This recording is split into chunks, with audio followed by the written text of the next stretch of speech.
ನಮಸ್ಕಾರ. ಜನಸೇವಕ ವಿಶೇಷ ಕಾರ್ಯಕ್ರಮಕ್ಕೆ ಸ್ವಾಗತ. ನಾನು ದಿವ್ಯಶ್ರೀ.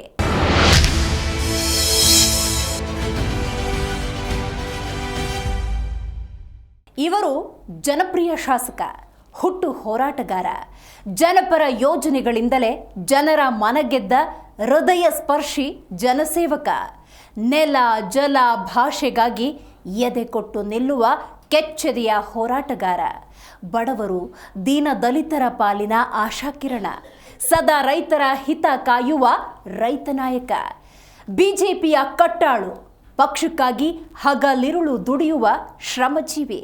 ಹಾಗಾದ್ರೆ ಆ ಎನರ್ಜೆಟಿಕ್ ಮಾಸ್ ಲೀಡರ್ ಸಾಧನೆಗಳ ಬಗ್ಗೆ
ನಮ್ಮ ನಾಯಕರಾದ ತುಮಕೂರು ಗ್ರಾಮಾಂತರ ಕ್ಷೇತ್ರದ ಜನಪ್ರಿಯ ಶಾಸಕರು, ವಯಸ್ಸು 60 ವರ್ಷ ಆಯ್ತದೆ ಅವ್ರಿಗೆ. ವಿಶೇಷವಾಗಿ ನಮ್ಮ ಸಿದ್ಧಗಂಗಾ ಮಠದ ವತಿಯಿಂದ, ಸಿದ್ಧಗಂಗಾ ಕ್ಷೇತ್ರದಿಂದ ನಾವು ಅವ್ರಿಗೆ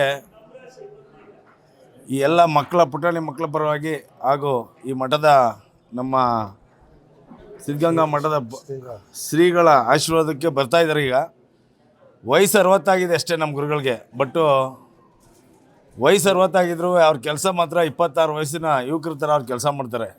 ಅವರು ಫಿಟ್ನೆಸ್ ಇರ್ಬೋದು, ಅವ್ರು ಮಾಡೋ ಕೆಲಸ ಇರ್ಬೋದು, ಪ್ರತಿಯೊಂದು ಅಷ್ಟೇ ನಿರಂತರವಾಗಿ ಆ ಕೆಲಸ ಮಾಡ್ಕೊಂಡು ಬರ್ತಾಯಿದ್ದಾರೆ. ಅವ್ರಿಗೆ ಸಾಕಷ್ಟು ಅಭಿಮಾನಿಗಳು ಇವತ್ತು ಬರ್ತ್ಡೇನ ವಿಶೇಷವಾಗಿ ಅದ್ಧೂರಿಯಾಗಿ ಕಟೌಟ್ರು, ಬ್ಯಾನರ್ ಮುಖಾಂತರವಾಗಿ ಎಲ್ಲ ಕಡೆಯೂ ವಿಶೇಷವಾಗಿ ಅದ್ಧೂರಿಯಾಗಿ ಸ್ವಾಗತ ಕೊಡ್ತಾ ಇದ್ದಾರೆ. ಈಗ ಸಿದ್ಧಗಂಗಾ ಮಠಕ್ಕೆ ಬರ್ತಾಯಿದ್ದಾರೆ ಇನ್ನು ಕೆಲವೇ ಕ್ಷಣಗಳಲ್ಲಿ.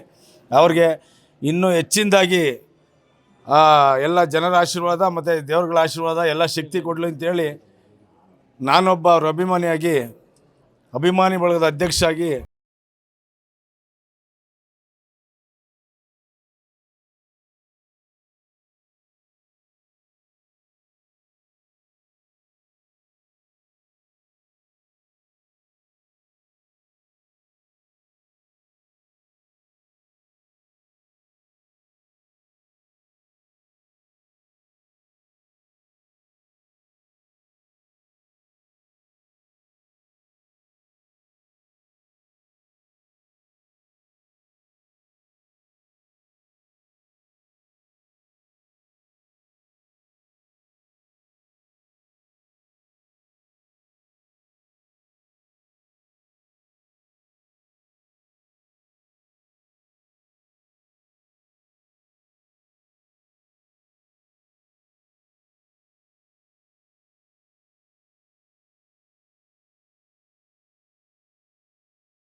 ನಮ್ಮ ಜಿಲ್ಲೆಯಲ್ಲೇ ಅತ್ಯಂತ ಪ್ರಮುಖ ಪಾತ್ರವನ್ನು ವಹಿಸ್ತಾರೆ ಸುರೇಶ್ ಗೌಡರು. ಅಭಿವೃದ್ಧಿಗೆ ಸಂಬಂಧಪಟ್ಟಂಗೆ ಈಗ ತುಮಕೂರು ಗ್ರಾಮಾಂತರದ ನೀವು ಯಾವುದೇ ರಸ್ತೆ ನೋಡ್ಬೋದು, ಅಥವಾ ಕಾಂಕ್ರೀಟ್ ರೋಡ್ಗಳಿರ್ಬೋದು, ಆಸ್ಫಾಲ್ಟ್ ರೋಡ್ಗಳಿರ್ಬೋದು, ಅದನ್ನು ಹೈ ಪ್ರೊಫೈಲ್ ರೋಡ್ಗಳಾಗಿ, ಅಂದರೆ ಅಲ್ಲೇ ನಿಂತು ಅದು ಬರೀ 3-3.25 ಮೀಟ್ರ್ ರೋಡ್ ಮಾಡಿಬಿಟ್ಟು ಏನೋ ರೋಡ್ ಮಾಡಿದೆ ಅಂತ ಅದು ಅಭಿವೃದ್ಧಿ ಅಲ್ಲ. ಇಲ್ಲಿ 5 ಮೀಟ್ರ್ ರೋಡ್ಗಳು, 7 ಮೀಟ್ರ್ ರೋಡು, ಡಬಲ್ ರೋಡ್ಗಳು, ಅದು ಬ್ಯೂಟಿಫಿಕೇಷನ್ ಆಫ್ ರೋಡ್ಸು ಮತ್ತು ಸ್ಕೂಲ್ಗಳು. ವಿಶೇಷವಾಗಿ ಗ್ರಾಮಾಂತರ ಪ್ರದೇಶದಲ್ಲಿ ನಮ್ಮ ಕ್ಷೇತ್ರದಲ್ಲಿ ಇರ್ತಕ್ಕಂಥ ಸರ್ಕಾರಿ ಶಾಲೆಗಳು ಬೇರೆ ಯಾವುದೇ ಕ್ಷೇತ್ರದಲ್ಲಿ ಇಡೀ ರಾಜ್ಯದಲ್ಲಿ ಇಲ್ಲ. ಇವರೇ ಭಾಳ ಇಂಟ್ರೆಸ್ಟ್ ಕೊಟ್ಟು ಅಲ್ಲೇ ನಿಂತು ಪ್ಲ್ಯಾನ್ ಬಗ್ಗೆ ಡಿಸ್ಕಸ್ ಮಾಡಿ, ಆರ್ಕಿಟೆಕ್ಟ್ ಜೊತೆ ಡಿಸ್ಕಷನ್ ಮಾಡಿ ಹೀಗೆ ಬರಬೇಕು ಅಂತಕ್ಕಂಥ ಯೋಜನೆಯನ್ನು ಹಾಕ್ಕೊಂಡು ಕೆಲಸ ಮಾಡೋದ್ರಲ್ಲಿ ನಮ್ಮ ಶಾಸಕರು ಎತ್ತಿದ ಕೈ. ಅಲ್ಲಿ ಎತ್ತ ನೀರಾವರಿ ಯೋಜನೆ, ನೀರಾವರಿಗೆ ಬಂದರೆ ಈಗ ಹೇಮಾವತಿ ಈ ಕೆನಾಲ್ ವಿರುದ್ಧ ಹೋರಾಟದಲ್ಲೂ ಕೂಡ ಅತ್ಯಂತ ಪ್ರಮುಖವಾದ ಪಾತ್ರವನ್ನು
ತುಮಕೂರಿನಿಂದ ವಿಧಾನಸಭೆಗೆ ಆಯ್ಕೆ.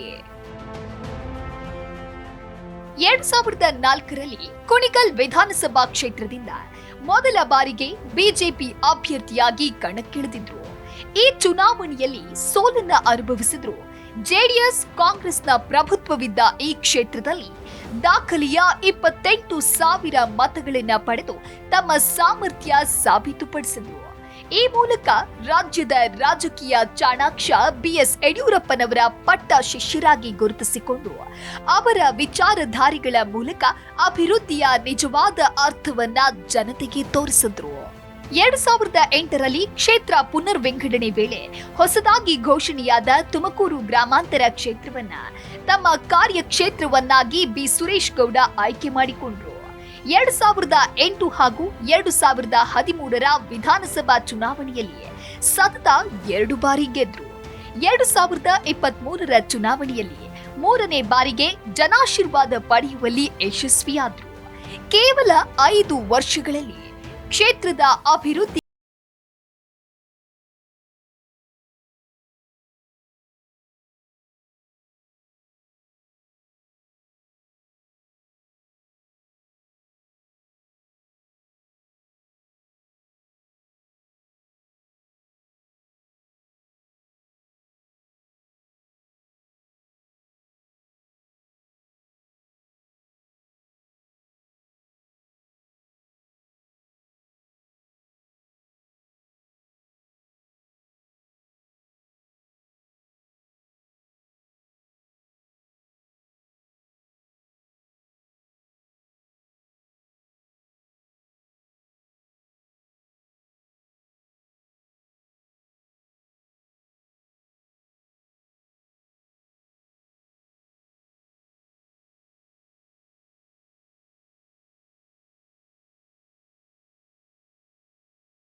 ಮಾನ್ಯ ಸುರೇಶ್ ಗೌಡರು ತುಮಕೂರು ಗ್ರಾಮಾಂತರ ಕ್ಷೇತ್ರದ ಶಾಸಕರು.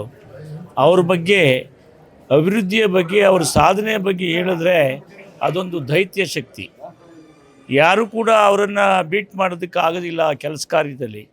ಅಂಥ ಒಬ್ಬ ಜನಪರ ಮತ್ತು ರೈತ ಪರ, ಸಮಾಜದ ಪರ ಇರುವಂಥ ಒಬ್ಬ ರಾಜಕಾರಣಿ ಯಾರ ಇದ್ದಾರೆ ಜಿಲ್ಲೆಯಲ್ಲಿ ಅಂತಂದರೆ ಸನ್ಮಾನ್ಯ ಸುರೇಶ್ ಗೌಡ್ರವರು. ಇರುವಂಥ ಎಲ್ಲ ಅವರ ಕ್ಷೇತ್ರದ ಪಂಪ್ ಸೆಟ್ಗಳಿಗೆ ಒಂದು ಯೋಜನೆಯನ್ನು ತಂದು ಅವರು ಫ್ರೀಯಾಗಿ ಎಲ್ಲರಿಗೂ ಟ್ರಾನ್ಸ್ಫಾರ್ಮರನ್ನು ಸಾವಿರಾರು ಸಂಖ್ಯೆಯಲ್ಲಿ ಒದಗಿಸಿದಂಥ ಕೀರ್ತಿ ಅವ್ರಿಗೆ ಸಲ್ತದೆ.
ಬರೀ ಪಾದಯಾತ್ರೆಯಲ್ಲೇ ಸೀಮಿತ ಆಗೋಯ್ತು. ಸುರೇಶ್ ಗೌಡರು ಯಾವ ಪಾದಯಾತ್ರೆನೂ ಮಾಡಲಿಲ್ಲ. ಎಲ್ಲ ನೀರು ತಗೊಂಬಂದರು, ಹೆಬ್ಬೂರು ಹೋಬಳಿ, ಗೂಳೂರು ಹೋಬಳಿ ಏತ ನೀರಾವರಿ ತಗೊಂಬಂದರು. ಇದು ಕೆಲಸ ಮಾಡೋದ್ರಲ್ಲಿ ಸುರೇಶ್ ಗೌಡರು ರಾಕ್ಷಸನಿಗಿಂತ ಒಂದು ಕೈ ಹೆಚ್ಚು ಕೆಲಸಗಾರ. ಪ್ರತಿ ಹಳ್ಳಿ ಆ ಅಪ್ಪನ ಹತ್ರ ಆಕ್ಷನ್ ಪ್ಲಾನೇ ಇರುತ್ತೆ. MLA ಅವ್ರ ಹತ್ರ ಯಾವ ಹಳ್ಳಿ ಒಳಗೆ ಏನು ಕೆಲಸ ಆಗಬೇಕು, ಯಾವ ಬಡವ್ರ ಮಕ್ಕಳಿಗೆ ಎಲ್ಲಿ ಕೆಲಸ ಕೊಡಿಸ್ಬೇಕು, ಯಾವ ಮಕ್ಕಳಿಗೆ ವಿದ್ಯಾರ್ಥಿಗಳಿಗೆ ಏನು ಓದಿಸ್ಬೇಕು, ಯಾವ ಬಡವನ ಕೈಲಿ ಮಕ್ಳಿಗೆ ಓದ್ಸೋಕ್ಕಾಗಲ್ಲ ಅವ್ರಿಗೆ ನಾನು ಏನು ಸಹಾಯ ಮಾಡಬೇಕು, ಪ್ರತಿಯೊಂದು ಇಡೀ ಕ್ಷೇತ್ರದ ಆಕ್ಷನ್ ಪ್ಲ್ಯಾನ್ ಅದು ಕಂಪ್ಯೂಟರ್ ಮಾಡ್ಕೊಂಬಿಟ್ಟಿದ್ದಾರೆ ಅವರು. ಯಾವ ಬಡವ ಹೋದ್ರೂ ಆ ಬಡವನಿಗೆ ಏನು ಬೇಕು ಸ್ಪಂದಿಸ್ತಾರೆ. ರೂರಲಲ್ಲಿ ಎಲ್ಲ ಮನೆ ಮಗನಾಗಿ ಕೆಲಸ ಮಾಡ್ತಾಯಿದ್ದಾರೆ.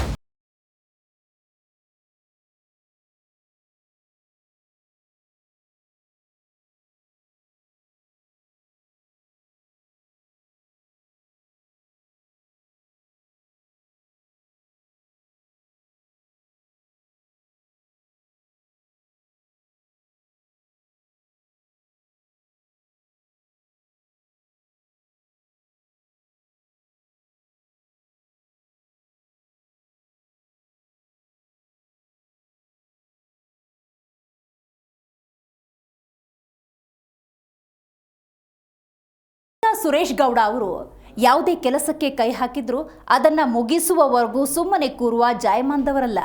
ಕ್ಷೇತ್ರದ ಜನ ಮಾತ್ರವಲ್ಲದೆ ಇಡೀ ಜಿಲ್ಲೆಯ ಜನರ ಸಮಸ್ಯೆಗಳಿಗೂ ಸ್ಪಂದಿಸುವ ಗುಣ ಹೊಂದಿರುವವರು. ಹಾಗಾಗಿಯೇ ಶಾಸಕ ಸುರೇಶ್ ಗೌಡ ಅವರನ್ನ ಕ್ಷೇತ್ರದ ಜನ ಮಾತ್ರವಲ್ಲದೆ ಇಡೀ ತುಮಕೂರು ಜಿಲ್ಲೆಯ ಜನ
ಇನಿ ನಮ್ಮ ಜನಪ್ರಿಯ ಶಾಸಕರಾದಂತಹ ಸುರೇಶ್ ಗೌಡರವರು ಅವರ 60ನೇ ವರ್ಷದ ಜನ್ಮದಿನದ ಸಂದರ್ಭದಲ್ಲಿ ಅವರಿಗೆ ಆ ಭಗವಂತ ಆಯುಷ್ ಆರೋಗ್ಯವನ್ನು ಕೊಟ್ಟು ಕಾಪಾಡಲಿ. ಇದಕ್ಕೆ ಕಾರಣ ಅವರು ಮಾಡಿರತಕ್ಕಂತಹ ಅಪಾರವಾದ ಸೇವೆ ಹೇಳಲಿಕ್ಕೆ ಲೆಕ್ಕನೇ ಇಲ್ಲದಂಥ ಸೇವೆ. ರೈತರಿಗಾಗಿರ್ಬೋದು, ಅವರಿಗೆ ಎಲ್ಲ ಗ್ರಾಮಾಂತರದ ಹಳ್ಳಿಗೂ ನೀರಿನ ಸೇವೆ ಆಗಿರ್ಬೋದು, ರಸ್ತೆ ಅಭಿವೃದ್ಧಿ ಆಗಿರ್ಬೋದು, ಕಾಮಗಾರಿಗಳಾಗಿರ್ಬೋದು, ರೈತರಿಗೆ ಪಂಪ್ ಸೆಟ್ ಅಂತ ಅದು ನೀಡ್ತಕ್ಕಂತಹ ವ್ಯವಸ್ಥೆ ಆಗಿರ್ಬೋದು, ಶಿಕ್ಷಣಕ್ಕೆ ಹೆಚ್ಚಿನ ಆದ್ಯತೆ ಕೊಟ್ಟಿದ್ದಾರೆ.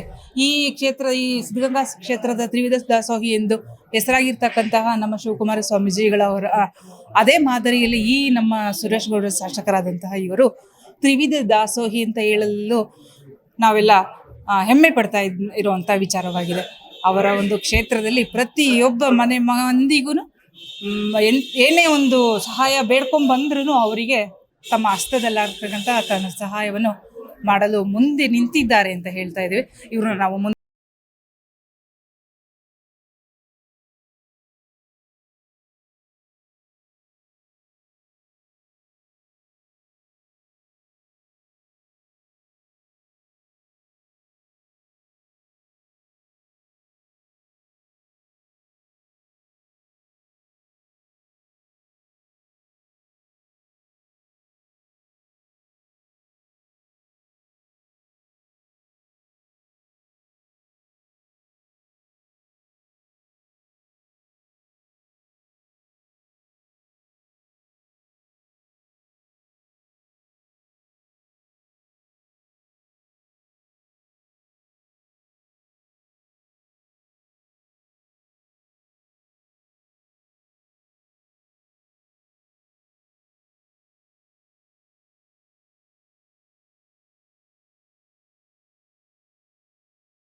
ಮಾಡಿದ್ದಾರೆ.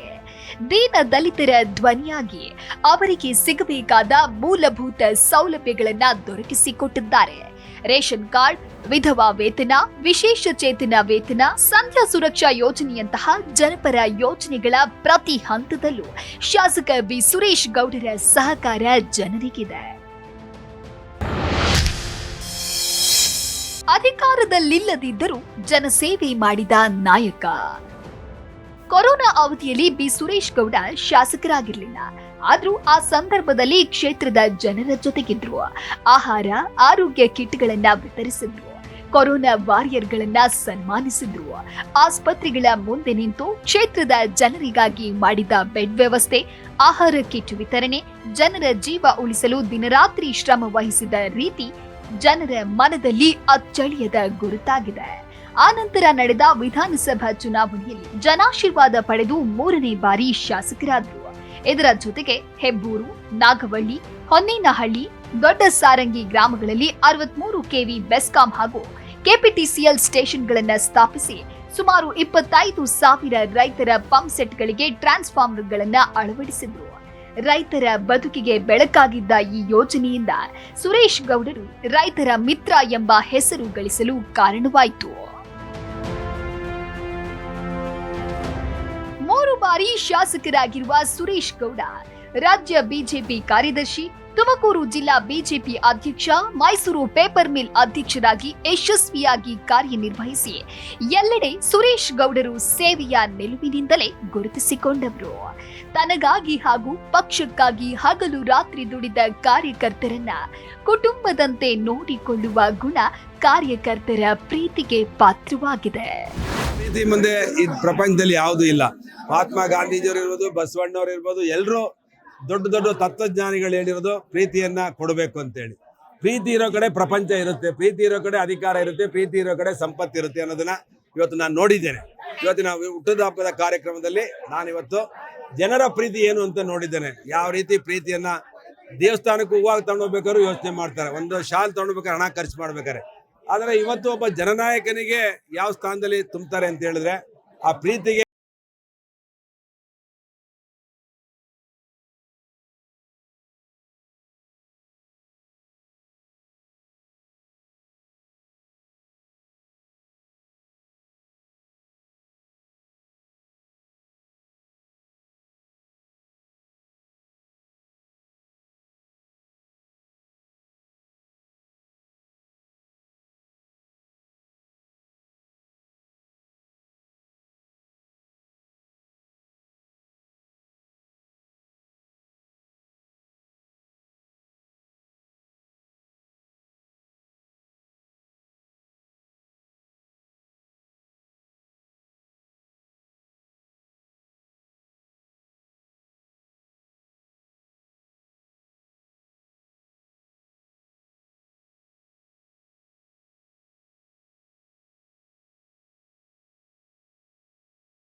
ಸ್ಪರ್ಧಿಸಿದ್ರು.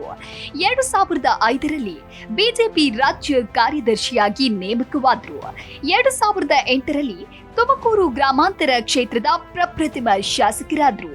2008ರಲ್ಲಿ ಕೃಷಿ ವಿಶ್ವವಿದ್ಯಾನಿಲಯದ ಸಿಂಡಿಕೇಟ್ ಸದಸ್ಯರಾಗಿ ನೇಮಕವಾದ್ರು. 2009ರಲ್ಲಿ ರಾಜ್ಯ ಒಕ್ಕಲಿಗರ ಸಂಘಕ್ಕೆ ನಿರ್ದೇಶಕರಾಗಿ ಆಯ್ಕೆಯಾದ್ರು. 2013ರಲ್ಲಿ ತುಮಕೂರು ಗ್ರಾಮಾಂತರದ ಶಾಸಕರಾಗಿ ಸತತ 2ನೇ ಬಾರಿಗೆ ಜಯ ಸಾಧಿಸಿದ್ರು.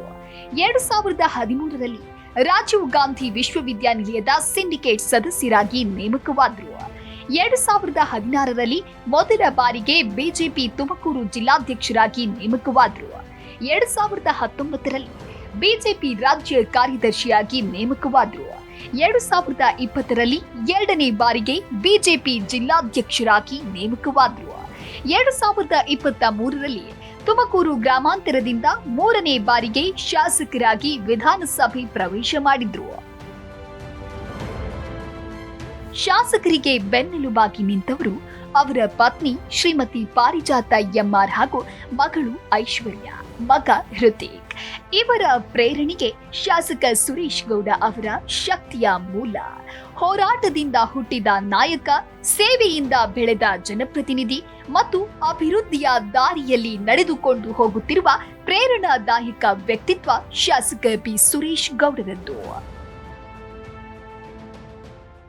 ಪ್ರಸಿದ್ಧ ಪುಣ್ಯಕ್ಷೇತ್ರ ಸಿದ್ಧಗಂಗೆಯ ಆಶೀರ್ವಾದ ಮತ್ತು ಜನರ ಪ್ರೀತಿ ಸದಾ ಅವರೊಂದಿಗಿರಲಿ. ತುಮಕೂರಿನ ಜನರ ಹೃದಯದಲ್ಲಿ ಸುರೇಶ್ ಗೌಡರು ಮಾತು ಕೊಟ್ಟರೆ ಕೆಲಸ ನಿಜವಾಗೂ ಆಗತ್ತೆ ಅನ್ನೋ ನಂಬಿಕೆ ಸದಾಕಾಲ ಜೀವಂತವಾಗಿರಲಿ ಎಂಬುದೇ ನಮ್ಮ ಆಶಯ. ಇದಾಗಿತ್ತು ಈ ಹೊತ್ತಿನ ವಿಶೇಷ ಕಾರ್ಯಕ್ರಮ. ನೋಡ್ತಾ ಇರಿ ಜಿ ಕನ್ನಡ ನ್ಯೂಸ್, ಸತ್ಯವೇ ಸುದ್ದಿಯ ಜೀವಾಳ.